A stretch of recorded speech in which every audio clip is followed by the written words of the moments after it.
In today's video, I'm gonna be going over how much real estate investors actually make. And this is based on my 10 years of real estate investing experience and having become a millionaire through real estate investing. And I've done everything from wholesaling, fix and flips, buy and holds, multifamily. So I have a little bit of experience in this industry. And trust me, I'm not saying that to brag. I live in a small apartment and I drive a 2010 Prius. I wanna put this video out there because there's so much misinformation and hype and completely unqualified people that are giving advice about real estate investing when they really have no experience. So in this video, in this 10-minute real estate video, we're gonna keep it nice and quick. I'm just gonna go through different strategies of real estate investing and tell you exactly how much people are making, how much they should be making, and basically different things you should know about that strategy of real estate investing. So let's jump into it. So the first strategy we have is the fix and flip strategy. So that's basically what you think of, what a lot of people think of with real estate investing.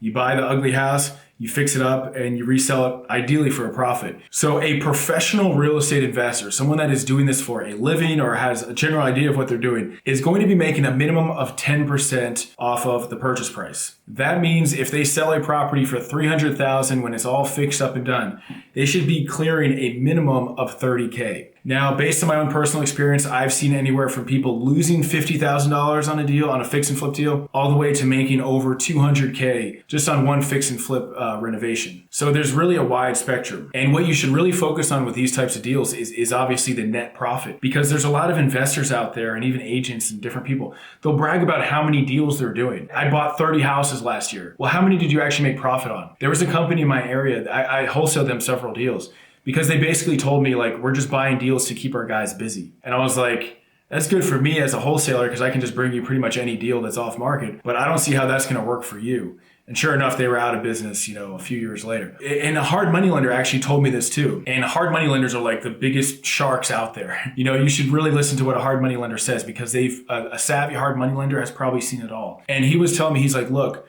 we're looking at deals right now, but he's like, I'd rather do 2 or 3 immensely profitable deals than 15 or 20 like mediocre deals over the course of a year. So you should really focus on the high profit deals. And the way that you focus on these high profitable deals, there's really 2 strategies. Number 1, you should use the 70% MAO formula, 70% maximum allowable offer formula. And that basically states that you take the after renovated value, try to find a median value. You typically don't want to go with the highest price.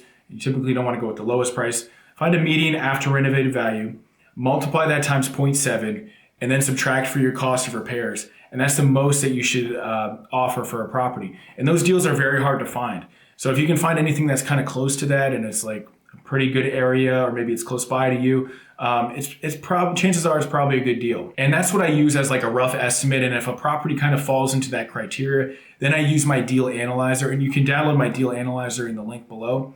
But that gives you more of a precise amount of how much you're gonna make per profit on each deal. And so how do you actually find these types of deals? Well, I like to do a lot of off-market marketing. So I have a video below on PropStream. You can watch that after this video is over, but it's basically a 10-minute video that goes in depth on how I actually find these deals. It's really just finding off-market sellers with a lot of equity in up-and-coming markets, and you market to them saying, I want to buy your house. That's my PropStream video in a nutshell. And most people are going to say no, but if you get 20 or 30 leads, chances are you're going to get a really good deal. Another way to find deals is just getting set up on an MLS search for like fixer up or as is, and just looking for properties that have bad photos.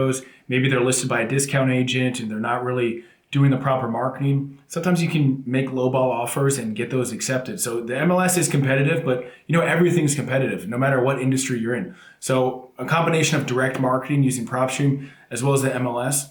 And then also networking with wholesalers or different real estate agents. Get on like 10 wholesalers buyers lists. And if they're active wholesalers, they'll probably be sending you a deal or two, maybe not every week, but at least a deal or two every month that's off market, has some potential, has some equity. And wholesaler deals, just because the wholesaler says you can make 100K, doesn't necessarily mean it's true. You still have to run your deals through the deal analyzer and MAO formula. But every now and then there will be a really good wholesaler deal. And the thing to know with fix and flip deals, there's a lot of misconceptions. Everyone thinks that fix and flippers are making like 100K each deal. There's a lot of like articles like CNN, different places. They'll put out articles saying house flippers make like 50K every single deal, 70K. But they're only taking into account what they paid for it and then what they sold it for. So there's no repair costs taken into account. There's no closing costs taken into account. And a lot of times, if you see someone that paid $300K for a deal and then they're selling it for $400K renovated, they might be losing money on that deal. I just helped out a client recently. We bought, actually, it was a really nice renovation, amazing renovation by a house flipper. And the house flipper ended up bringing $10K to the table. So they probably spent 3 or 4 months doing this incredible renovation. I don't know how much they spent on it, maybe 70 or 80K, maybe 100K, and only to bring 10,000 to the table. So, you really got to be conservative with these deals. And as far as the pros and cons with this strategy, the pros, I would say, it can be fun to like fix up a house and make it really nice and choose the finishes and everything.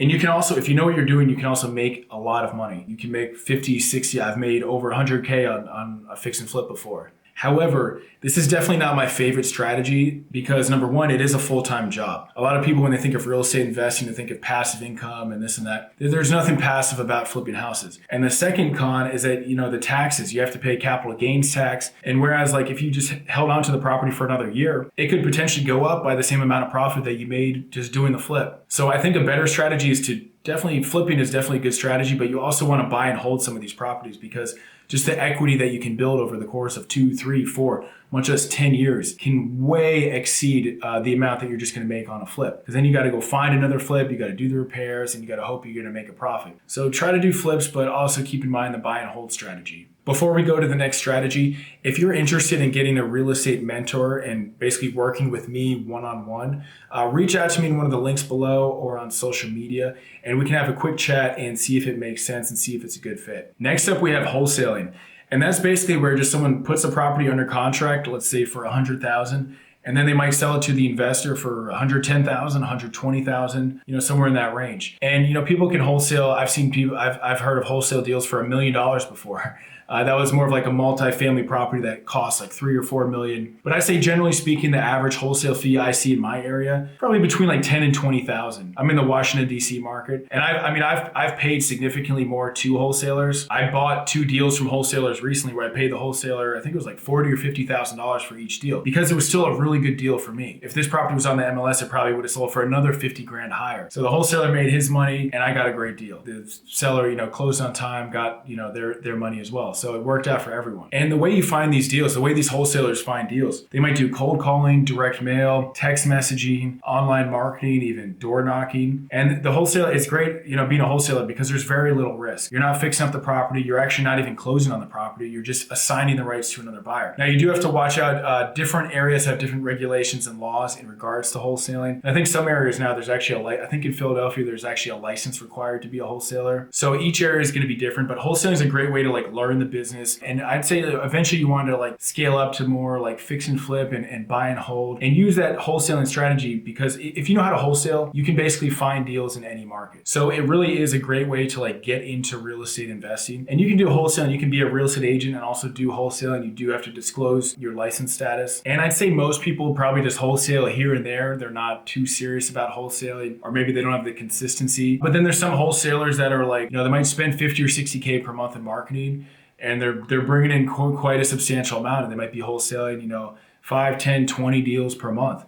Every market probably has those 2 or 3 top wholesalers that just have, tons of volume. And I would say if you're out there wholesaling and you're struggling to find a deal, you need to be sure that you're contacting at least 5,000 potentially motivated sellers per month. I know that sounds like a lot, but that's just like marketing. You're not going to just get a wholesale deal if you contact 100 people. You might, it's possible, but you really have to do a lot of marketing to find those deals. As far as the pros and cons with wholesaling, the pros, like I kind of mentioned, there's very little, if any, risk because you're just assigning the rights to another investor. And the dollars per hour is pretty good. If you can get a wholesale deal under contract, you can make a substantial profit selling it to an investor because there's definitely more people with money than there are wholesalers. And I know that sounds kind of counterintuitive, but if you can get a really good off-market deal, there will be 100 people lined up to purchase that deal from you. I can almost guarantee you of that. And if you need help selling your wholesale deal or you want to work with me one-on-one, definitely reach out to me in one of the links below or on Instagram, and I'll we can set up a quick chat to see if it makes sense to work together. But as far as the cons with wholesaling goes, there's a couple. Number one, you're always looking for the next deal. So you do have to do like a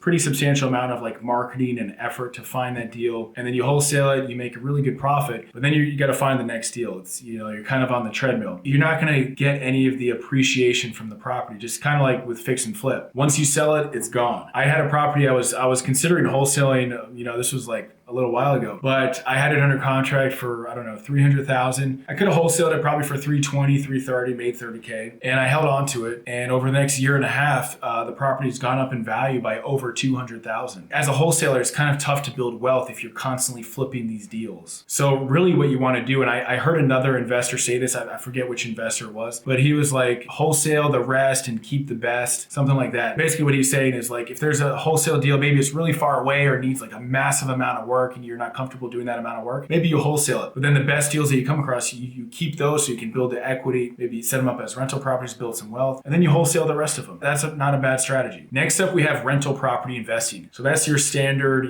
mom and pop landlords. You buy a house, you rent it out, and it might be a single family house, townhouse, whatever it may be, and you get your monthly income. And that's what a lot of people think about with real estate investing. And the amount you can make on that is going to vary. I'd say most people are happy making like a few $100s per month with their rentals. And I've seen some people where they're losing several $100s per month. And I've seen some people, or if they buy the right type of rental, I'm not talking about Airbnbs or anything like that, just a standard rental property. They might make maybe as much as $1,000 per month. That would be a pretty good rental. And how do you find these types of properties? It's similar to wholesaling and fix and flip. You can look on the MLS, you can do direct marketing. That's my favorite. And then there's also networking. So I usually recommend, focusing on one strategy, getting pretty good at it, making sure you have consistent leads coming in, and then potentially adding other strategies to it. Now, one thing I would say about rental property investing is that most people get into it because they want to eventually retire from their rentals. And I say that that's great, and you can definitely do that. However, with single family houses, the amount of rentals you need to actually retire is pretty substantial. This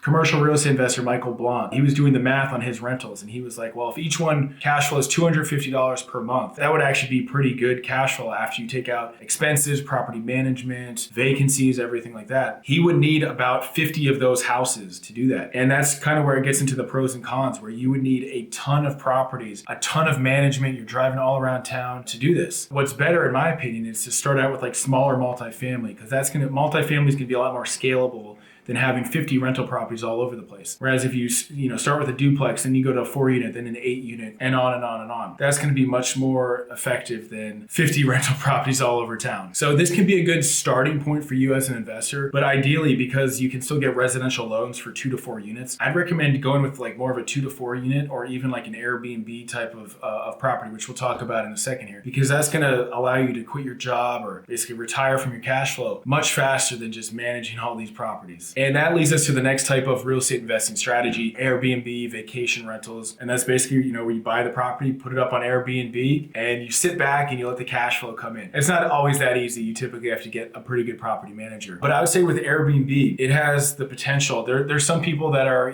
obviously losing money with Airbnb, but there are some people, if you buy the right Airbnb, they're clearing like $5,000 per month. And that's more of an extreme example. But if you purchase the right type of property, do your research, you can make a significant amount. I mean, myself personally, depending on the purchase price and everything, I'd probably be happy, clearing like $500 to $1,000 per month with an Airbnb after paying 20% management expenses and factoring in vacancies and that type of thing. Now, how exactly do you find these amazing Airbnb deals? Look, I'm not an expert in Airbnb. However, Rob Built, you should check out his channel. He's got a ton of videos on it. He specializes in that. But generally speaking, you want to look for cool, unusual types of properties. Some people even prefer the small, like the tiny houses do really well, or the A-frames or cabins. People want experiences. I would probably say, all things being equal, you probably want as many bedrooms as possible in obviously Airbnb friendly areas. Because the thing with Airbnb, they're always changing the laws. I know San Diego, they had it outlawed, then they allowed it, then it was outlawed, then now people have it.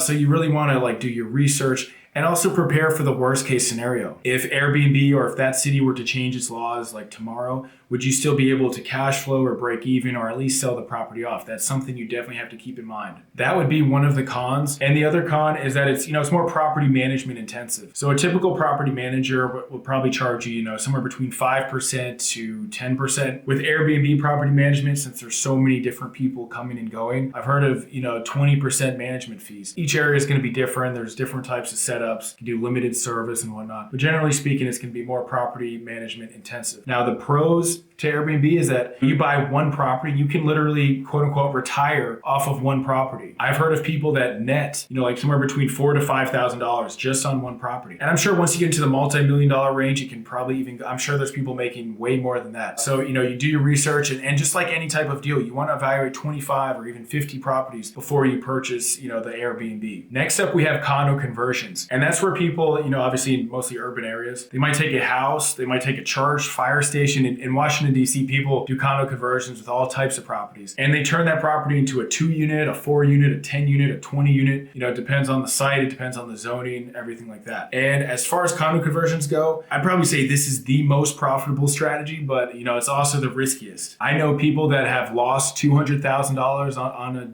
condo conversion deal. I know someone that ended up in jail over a condo conversion. And I know people that make over $1 million on every condo conversion. I know one guy I was asking, he was doing like a church or converting some massive property. And he was telling me like the deal doesn't even make sense for him to make less than $1 million on each deal because it is so everything intensive. There's so many details and so many different variables in terms of zoning, finishes, contractors that go into it that you really need to know what you're doing with these types of deals. As far as these different transactions we've been talking about, it's definitely the most like sophisticated, and it also has the longest time frame. So I'd say a condo conversion project, you should probably I haven't even done any, but you should probably easily budget a year. If I was going to budget, I'd say probably going to take a year to get through everything and get the property for sale. And what some investors do in the city in Washington, D.C., they'll actually purchase a property and then set it up and get all the permits passed and then list the property for sale for the condo converter developer person to come in, purchase that. Everything's already set up. They just have to buy it. Everything's ready to go, plans, everything like that, approvals. And then they fix it up and do all the heavy lifting to get it sold. Either one can work. And the way you find these deals is number one, you should have a very good understanding of the zoning laws so that you can see opportunities where other people don't. I remember I sold a property once and it had a special type of zoning where I could have built like up to 5 condos. And instead I sold it as if it was just a fix and flip. And my investor friend didn't even realize it either. So we kind of both missed out on it. So you really need to understand the zoning laws. And then just like other types of marketing, it's a lot of direct marketing, networking, even searching on the MLS. And if you're savvy and you understand the different parts of the city, the different zonings, the potential with different properties, you can definitely see opportunities where others don't. As far as the pros and cons go, like I mentioned, it's the most sophisticated type of deal. It takes the longest. However, it's also the most profitable if you know what you're doing. I would recommend starting with like a 2 to 4 unit conversion and then working your way up to some of these bigger properties. Because I know one guy, he was actually really experienced and he bought a property he was going to convert into like 10 units. And it turned out the zoning laws changed. And so he wasn't able to do it. And now he has to basically sell it as like a single family house or maybe some smaller development opportunity. And he's losing a lot of money, as a result of that. Then the next strategy we have is multifamily investing. And this is actually my favorite. This is actually how I became a millionaire, was through multifamily investing. And that's basically where you just buy, you can start, I'd probably recommend starting smaller. You can buy a 2-unit, a duplex, 4-unit, 8-unit, 10-unit. You can really scale it up. And something interesting that I heard, and this kind of pushed me in the direction toward multifamily. And I forget which investor said this, but they said, look, if you flip houses, you can be rich. You can drive the BMW, you can have the big house, you can look like you're rich. But he said, if you own apartment buildings, you're wealthy. And that, for some reason, that always stuck with me. So I was like, I need to get into the apartment investing game. And in the multifamily business, there's something called the law of the first deal by this investor named Michael Blanc. He was the one that came up with this. And I've heard other people have kind of similar concepts. And it's basically once you buy your first multifamily, no matter what size it is, within a few years after that, you will be financially free through multifamily investing. And that's basically what happened to me. I purchased my first one. And after you buy that first one, I bought a 4-unit. A lot of more multifamily deals open up to you. People will look you up in the tax records. People will know that you can close, even if it's just one deal. And you'll also be able to see potential. You'll be able to see other deals that you might have not seen the potential before, but now that you understand the business, you're more comfortable with it and you can see how you can add rents and is increase the value. And there's really only a couple ways to find multifamily deals. Number one, just direct marketing. I have a 10-minute training on PropStream. That's really how I found several of my multifamily deals. Just contacting multifamily owners who have owned a property for at least 10 years in up and coming areas. And there's so many inefficiencies with a lot of these multifamily deals. And that's what I like about it. It's a very simple business. So you can see the inefficiencies and you can say, okay, well, we need to fix it up and we need to increase the rents because the rents are below value. And then by increasing the rents, you therefore have increased the building usually quite substantially. So the other way besides using PropStream to find these multifamily deals is networking. And one way I found a multifamily deal recently, I made a list of about 50 multifamily agents that had all sold a multifamily, whether it's on the buy side or sell side in my area. And I said, look, I'm looking for something similar to the one you sold. It was like a 4-unit. If you have anything, let me know. And out of those 50, there was like maybe 10 that sent emails back. Out of those 10, there was like 5 that actually had deals. And out of those 5, there was one that I actually purchased. It doesn't always work out like that, but generally speaking, it's a numbers game. So as far as the pros and cons with multifamily investing, the pros are that it's scalable.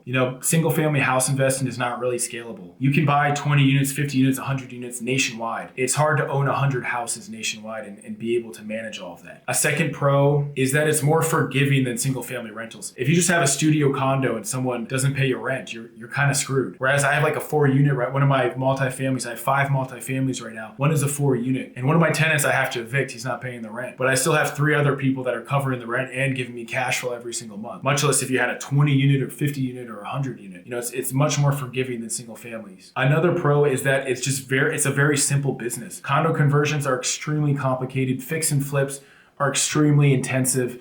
Wholesaling, you got to do a ton of marketing.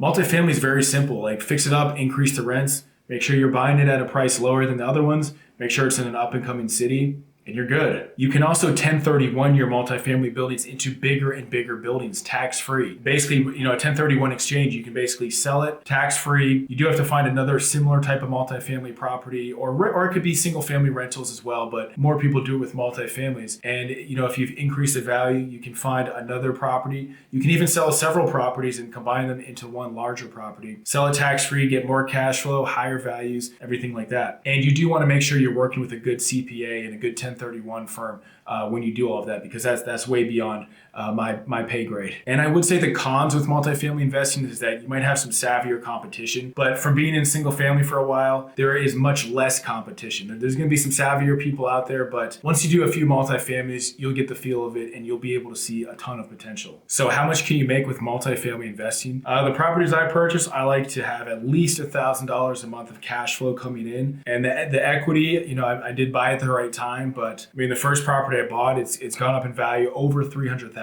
and several of the other properties have been around that as well. So there's a lot of potential with multifamily. And as far as the equity increases, the value increases, with multifamily you can really force the appreciation, whereas residential, it's more on the comps. With multifamily, it's more based on the income because people are just buying a business. So you have a little bit more control over it. Okay, so which strategy would I choose if I was going to recommend any of the strategies to you in terms of building wealth, retiring early, having passive income? I would say multifamily investing and Airbnb. And that being said, I would say you should also be a transaction engineer. Sometimes it makes sense to wholesale. Sometimes it makes sense to fix and flip. But I would try to focus your strategies around being very selective with an Airbnb and then purchasing multifamily and getting into that business. And if you're interested in getting real estate mentoring one-on-one with myself, I do some mentoring on a limited basis. So you can reach out to me. We can set up a call, have a quick chat, and see if it makes sense. Thanks for watching, and I'll see you on the next one. Bye.